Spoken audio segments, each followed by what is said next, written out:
afraid it's all water, so you should no wine yet. Maybe you prefer to have wine to answer questions. Okay, so we start this discussion session by asking lab directors who are kindly coming to this session to say a little bit about the lab point of view on the status, plan, visions, whatever you think could come to your mind. So start with Cern, Sergio, Research Director of Cern, please.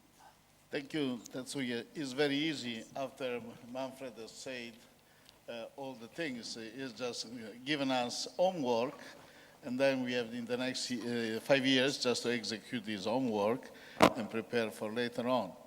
In this moment, Cern has the main duty just to, the next machine is the one which starts in January. The next machine is a new machine,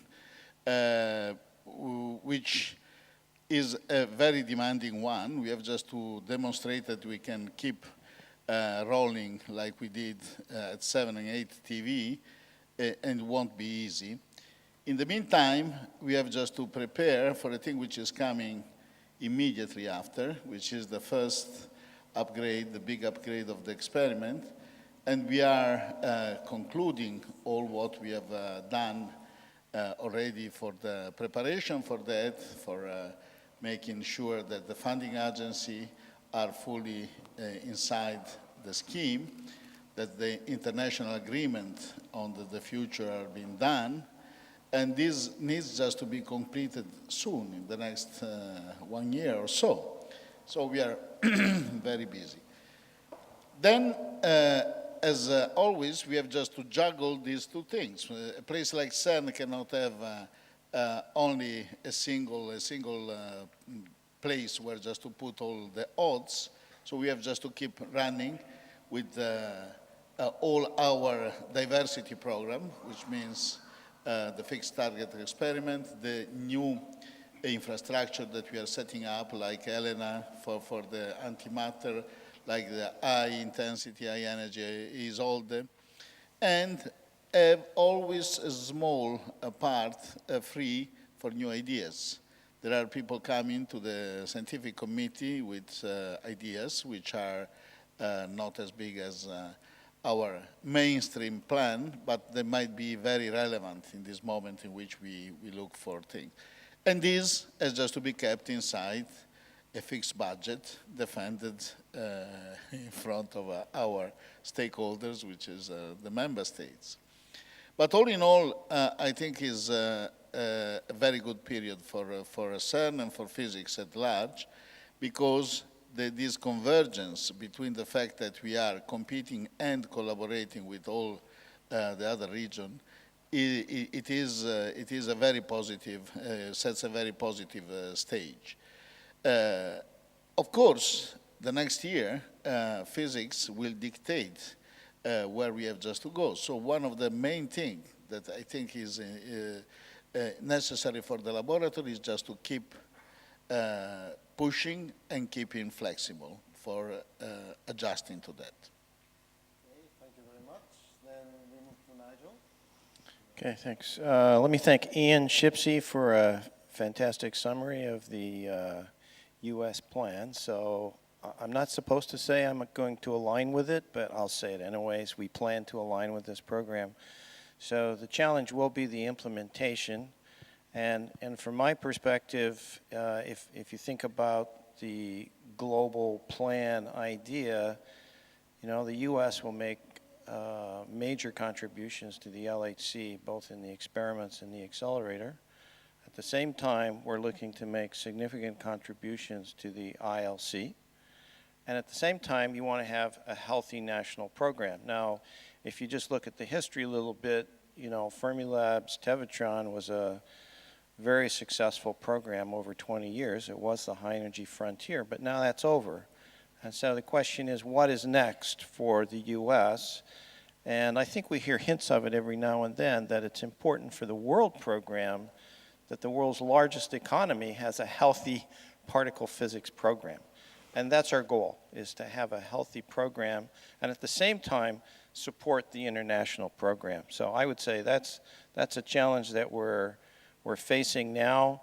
You see the P5 report has taken a step forward, I would say, in identifying long baseline neutrinos as an area where Fermilab and the U.S. program could make what I would call a global enterprise, if you like. So if you were just putting dots on the map, you could say Europe is going to have the high energy frontier. I think we heard that from Manfred. I think that was accepted by the P5 report for the foreseeable future. That's what's going to happen. Clearly, we're hoping the ILC goes ahead in Japan. And so we're looking at neutrinos. Now, it is a complex network. Everybody likes neutrinos. Europe likes neutrinos. Asia likes neutrinos. And so how that plays out is going to be very interesting. And I think that's the discussion that we're having in not only the back room, but the front room. So I'll leave it at that. Okay, now we move to IHEP, Ricardo.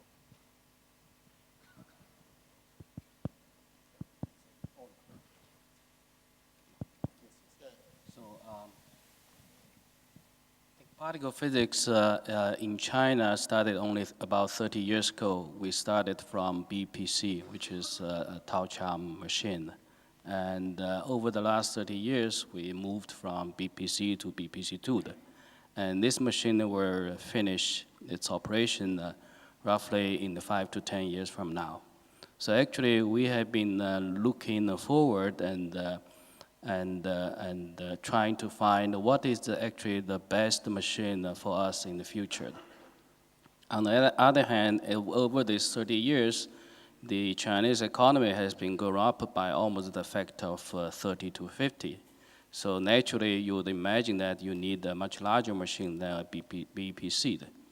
And in the world, actually, with the discovery of Higgs, we see that auto particle physics is at the turning point that we are looking for a future. So that's why in 2 years ago, we talked about what is the possible future, and we proposed this proton machine for as a next step after the HC.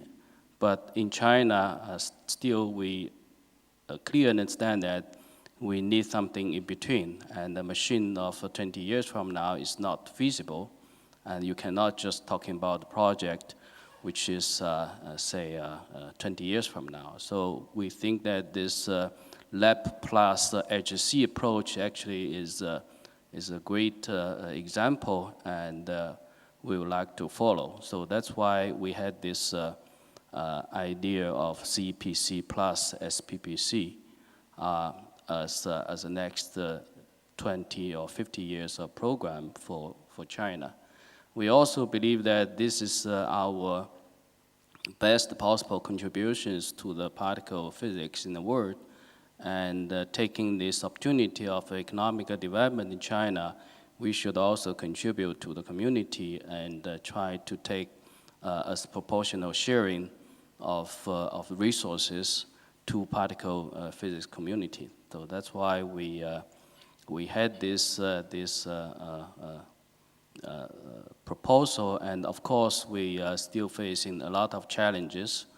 But I think I like the quote from just remind by Yan at the very end that our target is really probably too big to our current capabilities, but we will try our best and try to succeed. Okay, so last from Suzuki-san from KK. Okay, now in Japan, we have 3 pillar directions for high energy physics project. So one is the energy frontier through LHC and ILC. The second direction is the lepton physics at JPark. For instance, T2K neutrino experiment and also muon experiments. For instance, the muon G-2 and mu2E conversion, for instance. The third direction is flavor physics at SuperKEK B and also the JPark. So these are 3 our directions for the Japanese high energy physics project. The point is prioritizations. Now, the first priority was set on the super quick B constructions. So we should finalize the super quick B construction as soon as possible. The second priority was set on the JPark power upgrade for neutrino physics and muon experiment. And also LHC is also our highly priority jobs. Then for coming years, we should converge, these activities should converge into the ILC linear collider construction. So this is our coming year's view for high-energy physics project. Okay, so thank you very much for the three views on the lab. So I would like to start discussion, maybe start with those questions. I'm sure the audience have also some other opinions. Maybe they want to ask directly a few other issues, but let's discuss on sort of, everybody talk about globalization and the long-term projects, so on and so forth. But on the other hand, Sergio was a little bit mentioning that, well, of course, something might changes in between. And we all know that we all come up with new ideas and science come up with new ideas and we want to do this as quick as possible. And some of them make some sense maybe. So how are the lab directors or somebody thinking about strategies? I mean, how do you really balance between the large and long-term project, which we agree we need, but also those emerging new ideas, opportunities arises because some new discovery happens you want to pursue. Where the really balance you can make, where the latitude, I mean, flexible is fine, but how can you do it in practice? Do you have any ideas? Yes, Sergio will start. Thanks. Well, you know, there are two things in which this community, in my opinion, has just to be very clear. Is that for a long time, we have been too shy, and we have lost money. We have lost resources, and now we have the risk just losing, it's not only money, just losing resources, which means people more than money. So first of all, if we have a good case of physics, and I think we have probably just to be a bit less shy and tell bluntly that you cannot think just to add new global infrastructure at current budget. So new things have just to come as new opportunities, but as also new resources. And I think is reasonable because these resources are in the regions. They are simply used elsewhere. And we have just to defend our importance in the field, just to advance the field in such a way that these resources are given to what we want to do. Besides that, I think that in this moment, the fact that we are realizing that things are becoming more global and we are acting like that, is not only that we are perceiving the thing, we are doing it since some time, it helps making a more rational use of resources. Again, I'm not talking only about money, I'm talking about people. Most of the things that we have in mind require, they don't have enough people in each region just to be made. So this thing can come with saving of resources because we are not duplicating things and we are spending optimally our... The other thing is that in all what we are doing would be a disaster if we don't leave space for diversity. That I'm totally convinced. But also there, there could be a better way in which we get organized. For instance, there are beautiful experiments looking for dark matter in a precision experiment underground. These experiments are done by people who have incredible skills, but sometimes I have the impression that they like just to be small and stay. A bigger experiment in this sense, which uses the thing that we have discovered in the organization of particle physics, might bring results earlier, indicate to us the road, and we should also connect more with this community because probably we can learn from them, but they might have just to learn from us. So it is a thing that we have just to juggle many balls, but we have also just to be, in my opinion, not too shy. Let's stay reasonable physicists, and let's not become bad economists. Okay, thank you. Any other comments? Nigel wants to make next statement, really? Or Ifan? Maybe I'll say some words. I think in the past 20 years, we all experienced some kind of difficult time for particle physics. And to some point, we all believe that we have no money and we should all be global and united and we build one project by using all the resources together. Indeed, I think in the past 20 years, this, to some extent, it is successful, but to some extent, it is not very successful, and we have a lot of difficulties.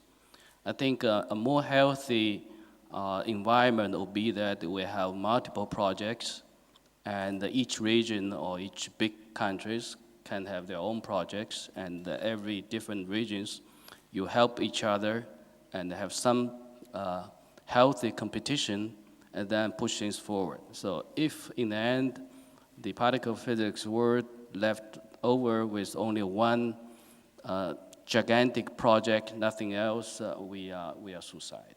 So I think at this moment, we have multiple ideas like ISC in Japan. We are proposing CPC in China, whether it's successful or not, but I think at least we should talk about this, have imagination. And there are people question before, for example, saying that we have no money to build, say, ISC, and then at the same time a circular E plus E minus machine. Maybe it's true, but we haven't really talked to politicians and economists in our own countries, and we did not really push hard enough. If you think this is absolutely impossible, then we are not going to have our future proton machine, because this proton machine will be larger than the ISC plus this CPC. So I think we need to have imagination. We have to try our best, and really all the regions, the continent, the countries should work together, support each other, and try to have multiple diversified large projects. Okay, thank you. Any other comment from panel members? Okay, I have one comment on for the future project, large and long-term project. So the key concept is globalization, I think. The meaning of globalization, there are many different kinds of globalization meaning. So my globalization meaning is to keep the regional activities. So as Ifan said, not only not building one big laboratories in the world. We have to keep the regional activities. This is a globalization. No? So one big lab, one big project. This is international, not globalization. So point is how to keep the globalization. So that the point is we don't crush the regional laboratories. So we keep the regional activities to produce new idea, a new project. Then how to proceed the global project? Then our proposal is that major country and major laboratories will build a branch in the host country, in the big project countries. So some branch inside this country, KK branch, Film branch, this country. Then these branches should make the governance bodies. So this is a global governance systems. This is the one coming years governance system, I think. So noting this point, we need a Cern-like member country system organizations, but not only the pure Cern-like. I hope the advanced Cern-like member country systems. Advanced means this is our ideas, our proposal. That is the project-based member country system. For instance, KK in Japan, we are willing to join Hirumi LSC. Then, of course, other member countries. Of course, we support, we have a sizable contribution of operation nursing. And also another sound project, we are not interested in one. We will withdraw our member systems. So such kind of a project-based member country system is I think this is a future governance system, I think. Okay, thank you. Do you want some? Yeah, I think I should take on the 100 TeV machine because everybody else wants to ignore it. So, you know, it is what a lot of people are talking about. I don't disagree with my colleagues. You need a healthy regional system, but we are talking about building a bigger machine than we've ever imagined, and there's not going to be 3 of them, but at least there are 3 players at the moment. I'll remind you the P5 report also suggests the U.S. should think about hosting a large PP machine. That's almost a nightmare for some people because it sounds like something we tried before, but nevertheless, you know, it's going to be a long time. And if you want to, you know, discuss this over a beer, what is the future of Cern after the LHC is finished? And so that's really a key issue for the world, not just Cern itself, but we all have to think about that. You know, I'm sympathetic to Yifeng having ambitions in China. I think that's great and it's healthy right now. And the U.S. is going to invest in high field magnets. That's what we do now, and we're going to continue doing that. So we'll keep that option on the table for the future. And so then, you know, how's that going to play out? That's, to me, is a very interesting question.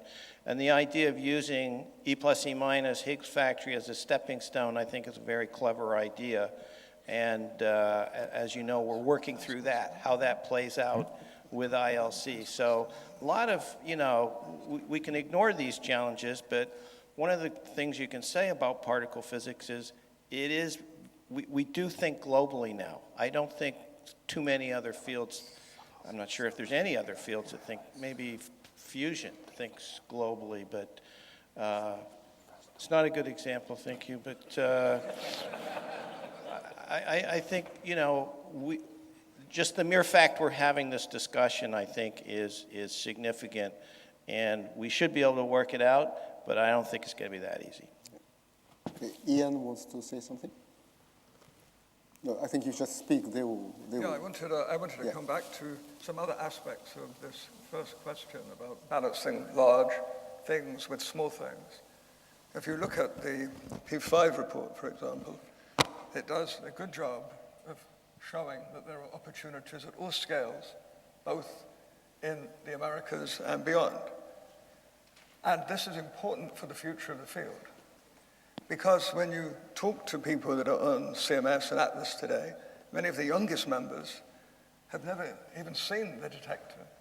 And the detector was built many years before they were particle physicists. And the implication of that is that we begin to lose what it means to be an experimentalist. The art of instrumentation, the art of experiment can be lost very quickly. And that's one of the reasons why scale is important in particle physics. By offering small scale as well as large scale, we can provide a diversity of timescales. So for example, the small experiments that search for dark matter, small relative to the experiments we have at CMS and Atlas. The small experiments in other areas of the cosmic frontier, searching for evidence for changes in dark energy with time, for example. And also the small neutrino experiments that are being proposed at Fermilab and elsewhere.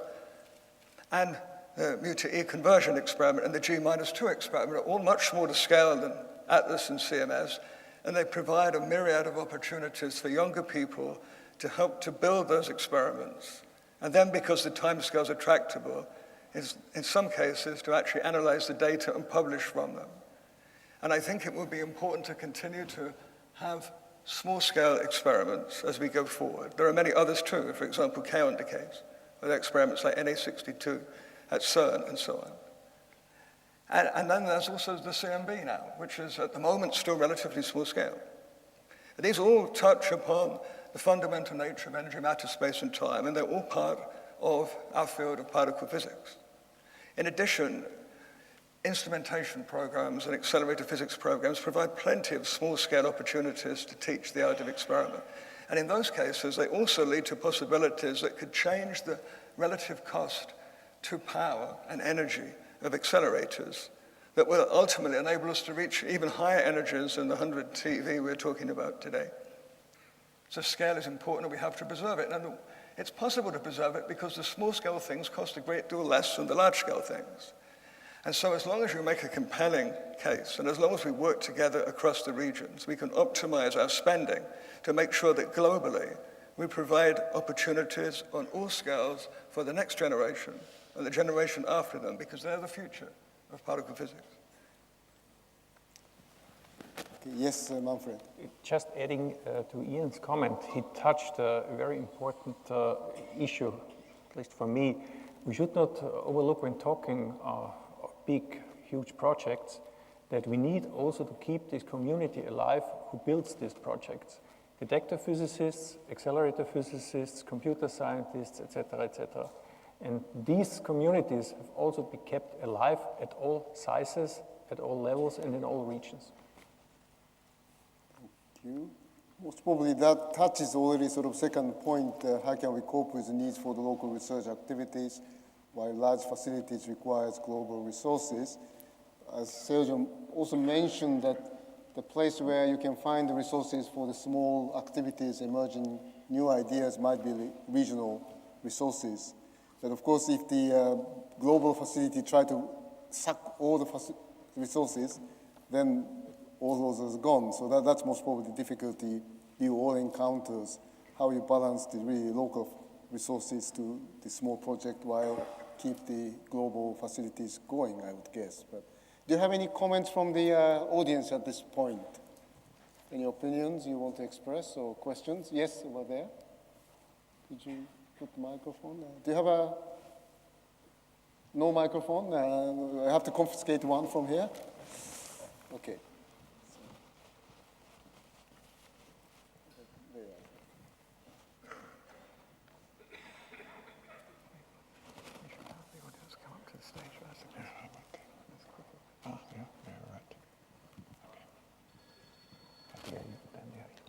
I want to add to the point that Ian and Manfred were making. And the problem really is much more dramatic in accelerator physics than it is in the detector construction physics. So if we look at the time scale of the proposed projects, people who will be building them are maybe not even in high school yet. So they need to be educated. So ask Nigel where his accelerator division was educated. And from what I know, these people are not teaching right now. So this line of expertise is being lost. So I was glad to see that Manfred said that Russia will be becoming a part of Europe. So this is great news to me. And with Novosibirsk Butker Institute joining the global community, I think it is very important that people, accelerator physicists, are continued to be educated there. It's not just Russian problem, so it really is a problem for the whole community, because that was a great source of expertise all over the world, so that the people who build the accelerators that we use to make all these discoveries in great numbers come from this place. So this line of expertise should not be cut off, so it should continue. And the community should invest in this. There are small-scale projects there. That is a great place to educate young scientists. So that's my comment. Thank you very much for this input. Any other points? Yes, Francois. Yeah, no, well, maybe first, there. Fine, Alan first. Yeah, concerning the global generating more resources, of course, there's always a danger. And you go and say, we have this big project, and in order to be able to do it, we'll share resources across the continents, that the funding agencies, which are not completely stupid, will decrease the budget because they say you can share, so the others can take part of it. And it's a little bit of a danger situation.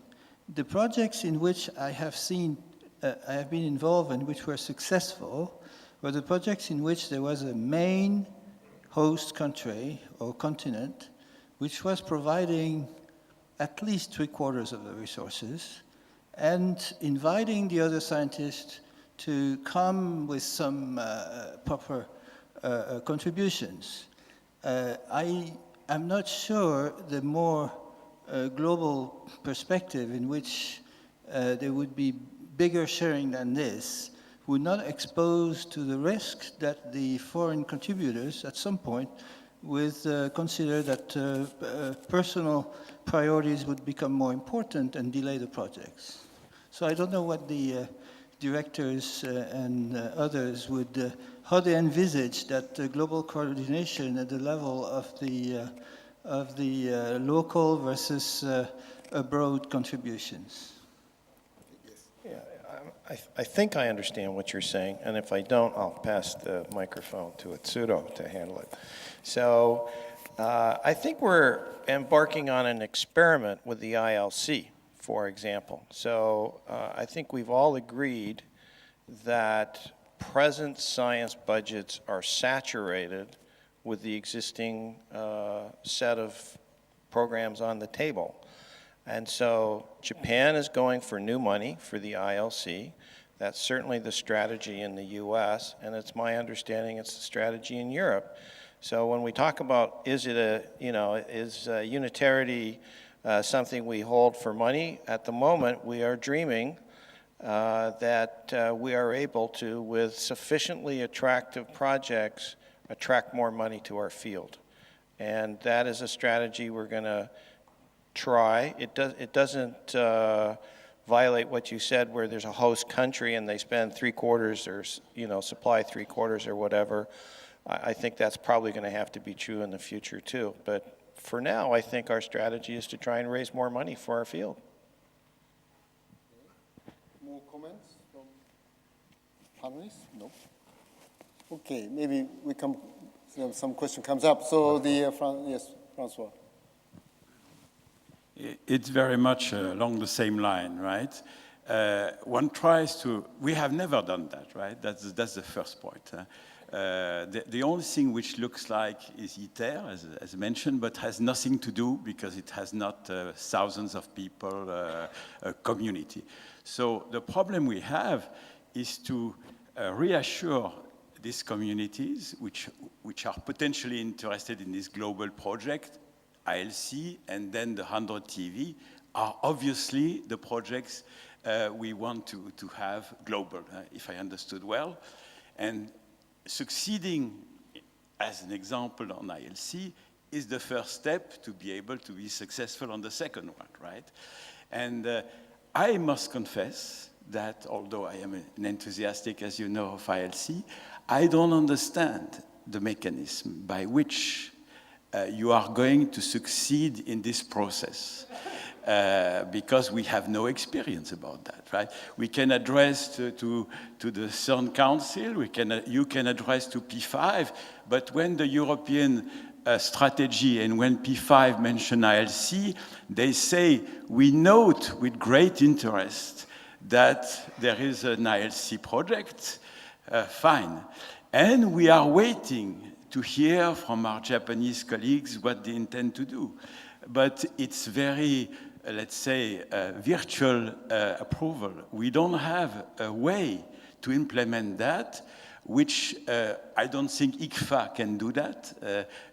Visit the governments, try to persuade them. Maybe it can be done by the host country. I have no idea, personally, how this is going to be done. And I know one thing at least, if it is too slow and too unconvincing, the enthusiast will vanish. Thank you. Any comments from panel? It's too hot? Well, I don't know either, Francois. I mean, if I had a solution, But I think that it is a bit less dramatic. I mean, we know some ways in which this process could essentially start. This community now faces the next step of challenges. We have learned how just to make things work at the level of experiments, because we have proven that we can put together a collaboration with 170 institutions, 45 countries, and it works beautifully. Because we have found a way in which we arrive at the stakeholders, which are the funding agencies and not the government, and there, with the people sitting around the table, they find an agreement around the project and they do it. When we escalate one step up, when we are willing just to make an infrastructure, not an experiment, which is a different thing, we didn't find up to now a similar satisfactory body, because probably it does not exist, in the sense that not in every place you have a homogeneous set of persons who are the people who are the real stakeholders. So we have just to find a way in which this thing will be primed by us. Then when it will happen, in my opinion, well above our head. It might as well be that US or Europe decide just to help the ILC because there is an agreement just to reduce the taxation on cauliflowers coming from Europe to China. We'll never know about it. It has happened already in the past. We have just to prime the system in such a way that this thing happens. And this is our duty. The rest probably we cannot do.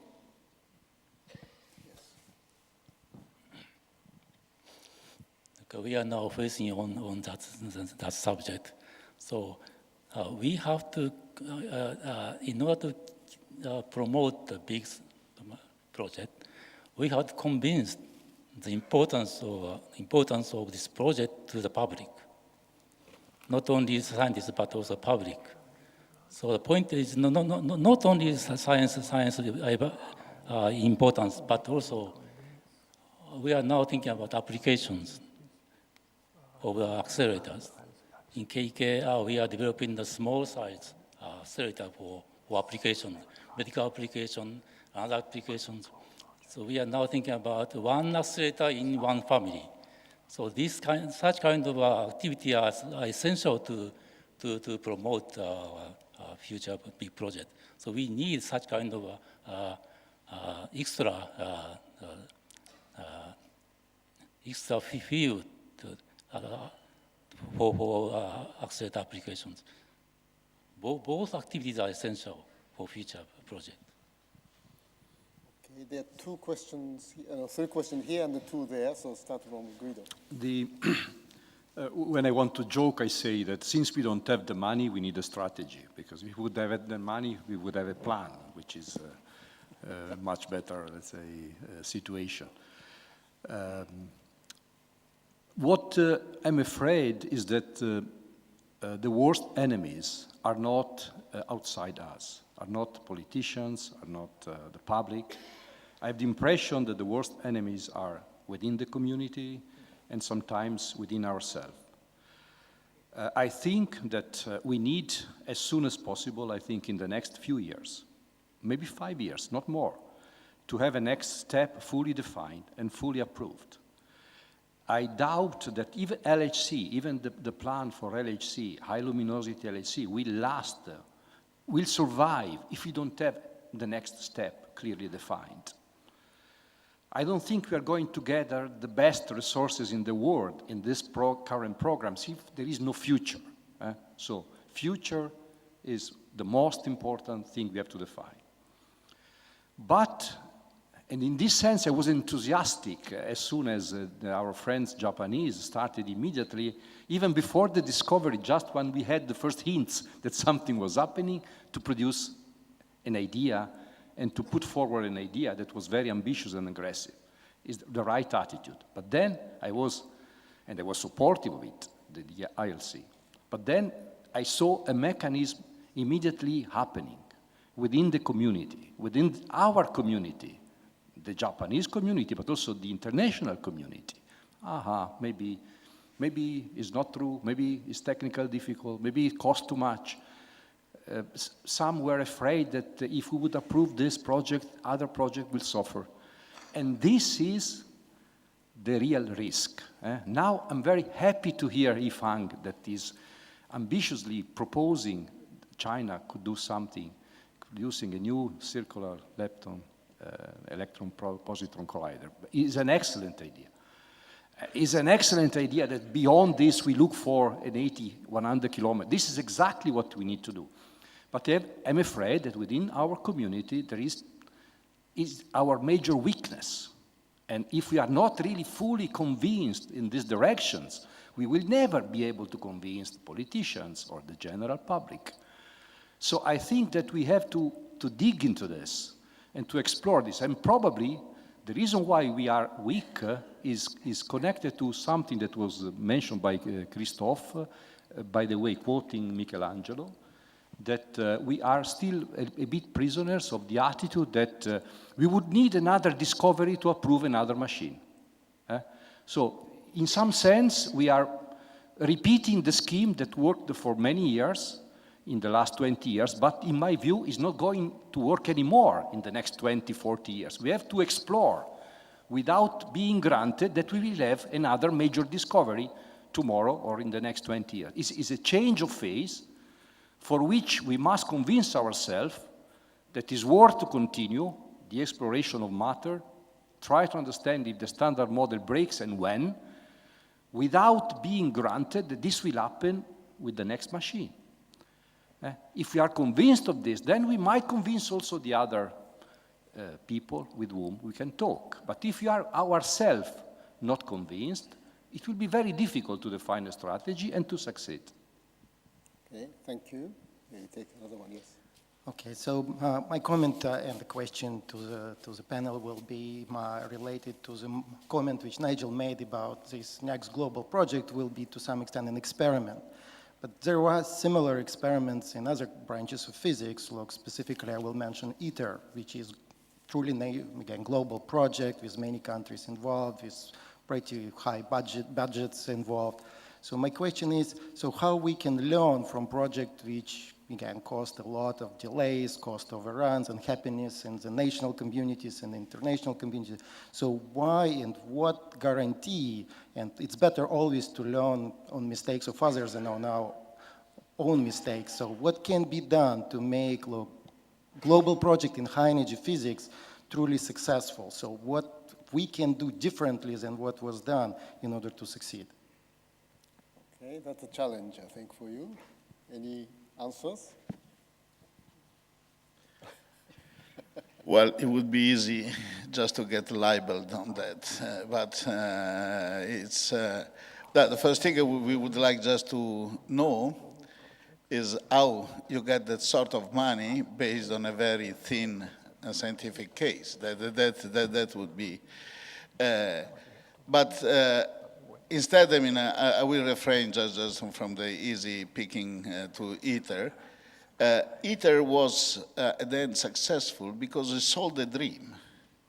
And we have just to be capable just to recuperate this thing.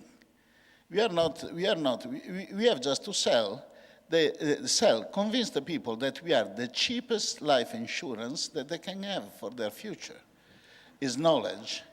And knowledge is the thing that we have just to push. We have just to defend the fact that the very simple and basic concept, which unfortunately has disappeared, or is disappearing from our society, that if a society does not invest a small amount of its wealth into curiosity-driven research, is dead. And so if we want just to retain our nice food, our nice house and things like that, we have just to convince the people that we are the people working for that. And this is the basic dream. And in this moment, we are on the top of this because we have done the next step. X is not just another particle or theta 1 3. We are just going into the thing. We have just to tell people, listen, bring them again to the dream. ITER was successful because it promised free energy for everybody and solving the problem. We have just to be a bit more honest, maybe, and just to tell them what really is the name of the game in our case. Okay, Nigel? I can't No, repeat that. you- That was too you good, skip. I think. So I have to say one thing, why we built the GDE for the IRC.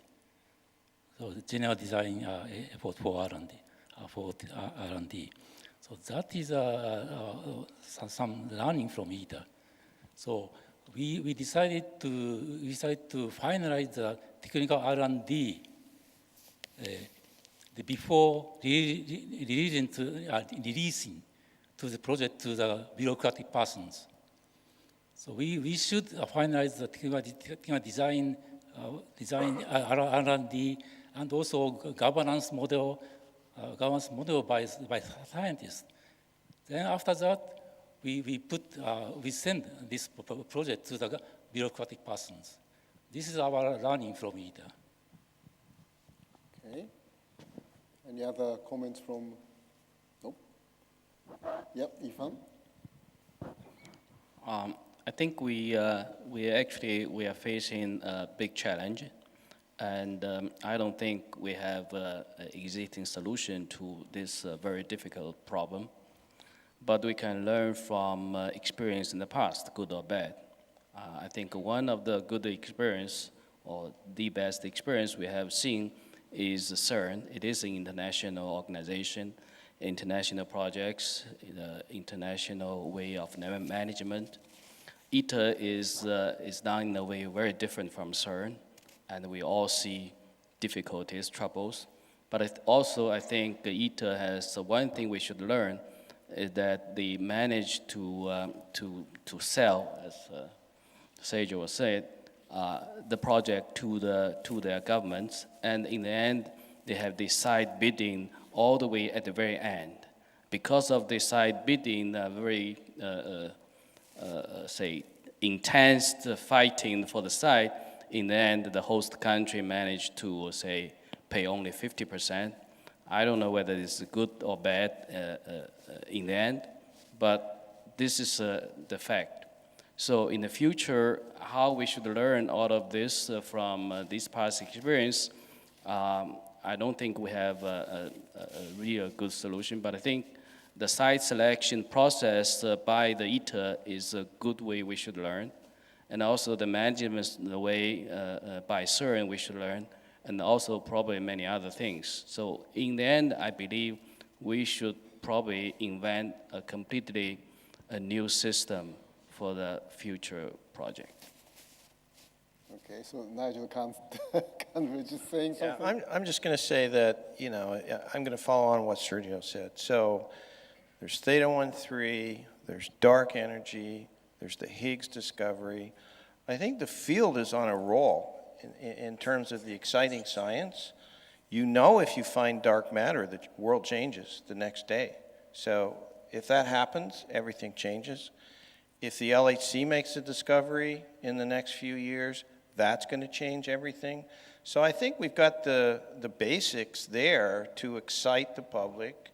I think the government should just look and see our track record. I would say we don't have to talk about ITER. We talk about LHC. LHC is a superb success model. And I think that's recognized around the world now. So we know how to do it. We've got the science is exciting. We attract the young people to our field. I think we just have to think big and push it, and it's not going to be so hard. Right, Sergio? Okay. I think Matteo have one. Yes. The problems our field is facing are very big. As all of you panel members have said, no one is pointing at an obvious solution, although we're all very excited. But there is one direction which in my opinion could be, to use Sergio's words, a life insurance for our field. And that may not be so expensive. It is being pursued already, but I think it needs more effort. And it is work on novel acceleration methods. I don't need to talk to you guys who know much more than me about plasma wave acceleration, laser-driven approaches, and all this. But I think there is potential in this. These would be small activities. I think they could be extremely exciting for young people. There are great opportunities to be inventive, opportunities for breakthroughs. And I think that you guys who have power and who speak to agencies, I think you should consider it. Thank you. Okay, we have two more questions standing there. I hope you have time to come there too, but there are two people waiting for there, so let's let them to give the floor. So the one was over there. Just down there. Yeah, down. Below there. Yes. Thank you. I think that you talked about global project coordination, etc. I'd like to have some comments on the globality of people. I think that these machines do not build by themselves, are not built automatically. You need people to build these machines. And the mobility of people or the remote collaboration need to be changed from the current model. I think it's not going to work if we consider, thinking about having thousands of people in the same place to do something. So is there any thought gone into this? Is there any measures being taken to advance this? Because I think that the success of this future project will depend on that. Interesting question. Yeah, the one example I can think of is the Tesla technology collaboration. I think it was called TTC, right? Where the interest in the technology associated with the ILC, which was superconducting RF, the world came together in a big collaboration. I think all the labs were, everywhere was involved in this. And what's come out of it is a tremendous amount of advancement in that technology and use of it all over. And so I think the accelerator community itself is clearly demonstrated it can self-assemble and get something accomplished on a global scale. And that probably should, I don't know if you need to copy that model or what, but in terms of advanced accelerators that Matteo was talking about, I think that is an area we have to push, and I think that's part of the strategy of the success of all of the labs. As you pointed out, is a very complex program because you have just to do with people. People means not only the physicist, the engineer, their family, their sustainability of life. So there are, for instance, in Europe, there are already, there is some deep discussion, for instance, how you can increase mobility and make it more sustainable for across the research infrastructure in Europe. For instance, thinking to more prosaic but realistic thing like pension, how you build up a pension fund for research, it moves 2 years here, 2 years there, and things like that. How you provide services like international schools or things like that. I mean, for instance, in the ILC, there was the idea just to create around this infrastructure an environment which could be viable for an international community. Of course, again, we have just to invent a more global solution for that, and adapt already what we have done in the past years. We are not known just to be a very substantial community. We have most of us have been traveling all their life, moving from one place to another. We have just to find more organized way in which this can be made sustainable. But there are efforts in this direction, looking specifically at these aspects.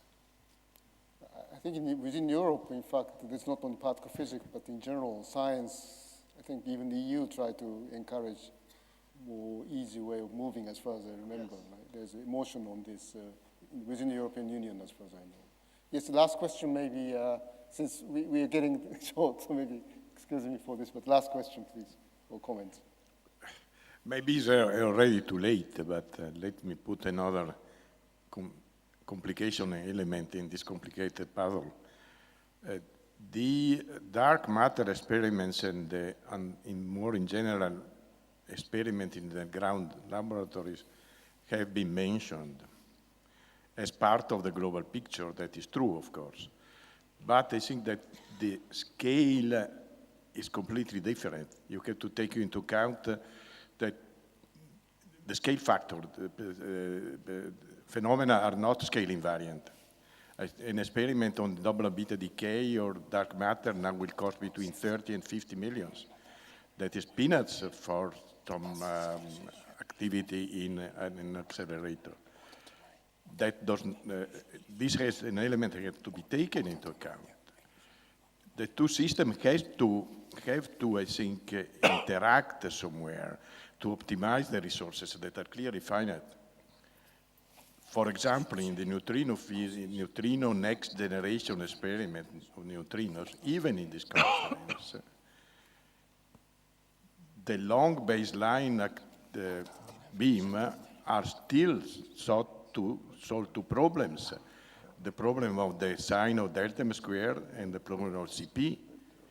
One of the two problems can be solved also with much less expensive experiments on nuclear reactors or on cosmic rays. This thing should be considered carefully before this. But to a question what the program would change if you know the sine or delta m squared, still I did not have any answer. So this argument, I mean, the resources are finite. The scale factor has to be taken into account, but overall, the program should be optimized without, there are a number of trade union problems. The communities, let's say the neutron community, not to make the proton community is big, and in this region, the proton physics accelerator should not stop. This is an argument, but it's not a scientific argument. We get to try to overcome this argument because, I repeat, the resources are finite. Thank you. Okay, thank you for this comment. I think that's an important one, that when we talk about globalization, globalization goes for the science as well, right? Not only regional, but clearly, as you said, the astral particle is telling us quite many things which are addressing also particle physics and also the accelerator physics as well. So globalization in terms of more science as a whole is, I think, important. I appreciated your comment. Unfortunately, there are a few other comments, but unfortunately, the organizer told me that I should stop this. I'm very sorry for, apologize. The bus will be leaving in about 20 minutes, and so that you can leave your luggage or whatever it is. And also, I was told to inform you that the bus will come back here after the dinner. So if you want to come back here, you can come back here after dinner. Not here, but outside.